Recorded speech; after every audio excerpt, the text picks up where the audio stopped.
Now let's move on to the topic of connection design and steel connections in Comosys. Now, the thing is that when it comes to moment resistant beam column connections, then we have to design those connections according to the capacity of the capacity of the beam. But for the rest of the elements, this is not the case. Let's take the flow beams, for instance. So this beam could have some sort of a force on it, and the end reactions could be as low as less than a ton, maybe. And if you check out the capacities of bolts being used these days, high strength bolts or even normal bolts, even a single bolt can carry 5, 6, 10 tons sometimes. And if you think about it, when the end reaction is just 1 ton, 1/10 of a bolt is actually enough to carry the loads coming from analysis. So that creates an awkward situation that if you design this end connection according to the loads coming from analysis, you get very ridiculous looking results. So what we need is a system in which it will check against the loads coming from analysis, but it will also compare the connection thus achieved by some company standards as well. And if the company standards end up to be higher, so for example, if the loads are dictating that only one bolt is enough, but the company standard says that whenever you have an IP 300 beam, you should connect it with 6 bolts, then the company standards should take over. But if the loads dictate, if the loads, incoming loads are higher than that, then the company standards should be abandoned and the connection should be designed according to the load. The horizontal bracing also, for instance, which is an axial force member, cannot be designed according to the axial capacity because that's very, very high. And it's usually because of buckling of these elements, and similar is the case with the vertical bracings, because they have buckling constraints. It's usually typically of the order of maybe around half the capacity of the member. So once again, we can't just go ahead and design according to the capacity of these members, and the loads need to be taken into account. The same would be true for truss connections, purlin connections, girth connections. In fact, most of the connections will need to be designed way below their actual shear capacities or axial capacities, and it's only the moment resisting beam column connections which need to be designed according to the capacity. Now, once the analysis is complete, the model gets locked. And if the model is locked, all the analysis results are available to Comosys. And when you create a connection, it will be designed according to all the various loads and under the various load combinations. But what if we were to unlock the model? If we were to unlock the model, then all the loads will be lost, and therefore we lose the capability of connecting that back to the analysis results. So for that situation, in Comosys, we have this capacity ratio button over here, in which we have this option called assign capacity ratios. And what this does is, it very cleverly, before you unlock the model, it will go through all the load combinations. For example, if you're talking about this horizontal bracing, which has whatever dozens of load combinations, and each one has a maximum axial force. It will go through the maximum axial force in all the load combinations. It will find the maximum of all the load combinations, which will govern in the design of the connection of this one. And it will assign that as a ratio of its axial capacity. So let's say the axial capacity is 10 tons, and the maximum load in all the load combination is 5 tons. So the maximum load has creates an axial capacity of 0.5.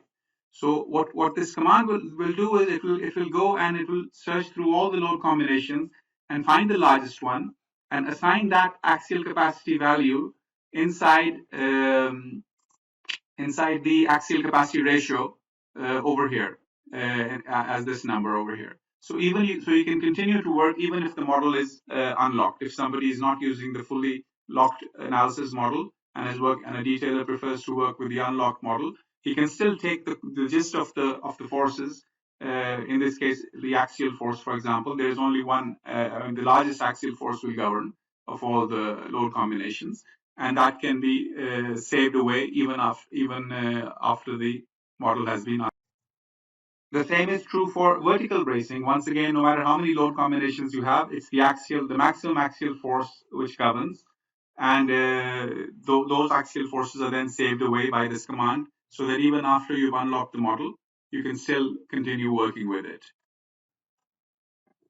For the beam connections, the simple beam connections or the floor beam connections, it is the sum of, or the square root of the sum of the squares of the V22 shear and the V33 shear, which might be available, and also the axial component is saved away separately, so that the connection can be designed according to those, even if the model has been unlocked. And the same is done for trusses and for girts and for purlins. And like I said, for the main connections like the beam to column moment resisting connections, you're going to design according to the capacity anyway, so you don't really need the loads. But there's another problem, and that is that you might have the same beam cross section in different parts of the model, but their end loads might be different. So the cross section would be the same, but the end loads depending on the length. So maybe one beam is 5 meters long, the other one is 6 meters long, and the third one is 2 meters long, and because of the way they've been loaded, they ended up getting the same cross section. So the end loads are different. Now, another thing which you don't want with steel structures is you typically want the same section to get the same connection as well. Otherwise, there'll be just too many different, it won't really look very nice as far as the detail is concerned. So what you also want is for all the similar sections, or you might want this, for all the similar sections to basically get the same connection as well, even though the loads in some of them might be lower. So what you want to do is actually to go through, let's say you've got this IPE 300. So you go through all the IPE 300s in the model, and you want to find the one with the maximum load on it, and then you want to assign that same load capacity to all the other IP 300, so they end up getting the same connection. This is another requirement which typically detailers have to face with, just to get a good, decent, nice looking design all over. Now for that, you also have this other command over here called assign maximum capacity ratio, in which you can very easily just select the whole model, and it'll go through the whole entire model, find all the maximums of each particular section, and take that maximum capacity ratio and assign it to the rest, so that once you start detailing, you will get a very homogeneous kind of a result in your detailing. Now, as far as actually doing the connection design and getting the connection reports is concerned, we have a very simple system in which we've got three colors, green and red and yellow. And red means that something is wrong and you need to go and check in the report what is wrong and act accordingly. And green means all the code checks are fine and everything is okay. And yellow means that no design was performed. So we do have most of the major, your floor connections, your moment resisting connections, your bracing connections, your truss connections.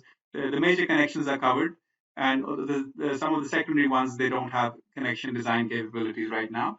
But the basic coloring scheme is very simple. So what you can do is you can simply start off by, so like I said, green is good. So you can connect with the fin plate, for example, right now.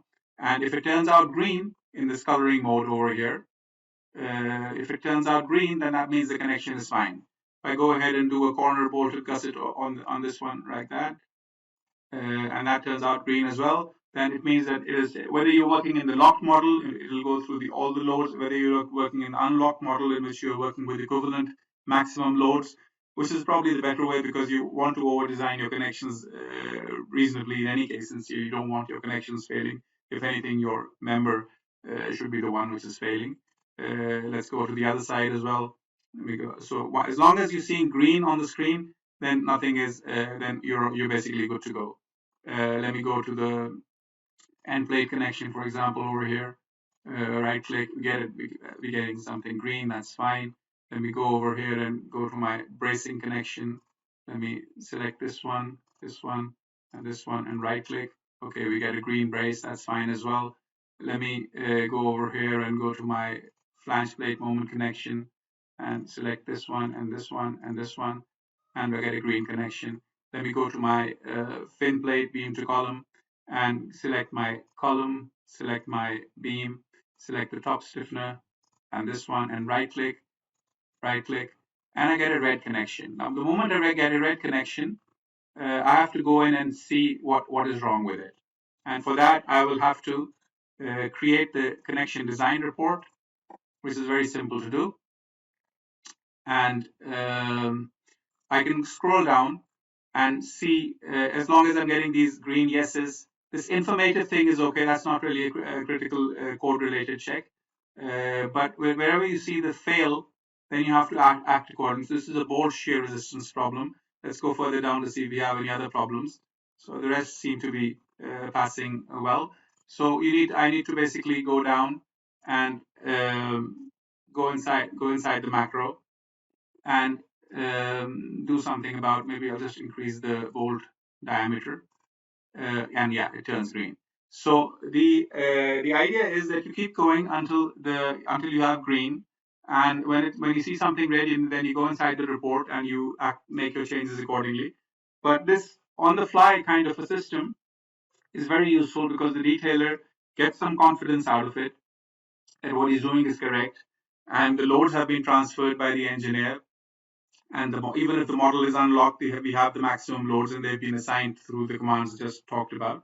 And with this very simple and neat system, you've got a very quick way. And at the end of the project, you can also create all these design reports and get a printout and send them to the client.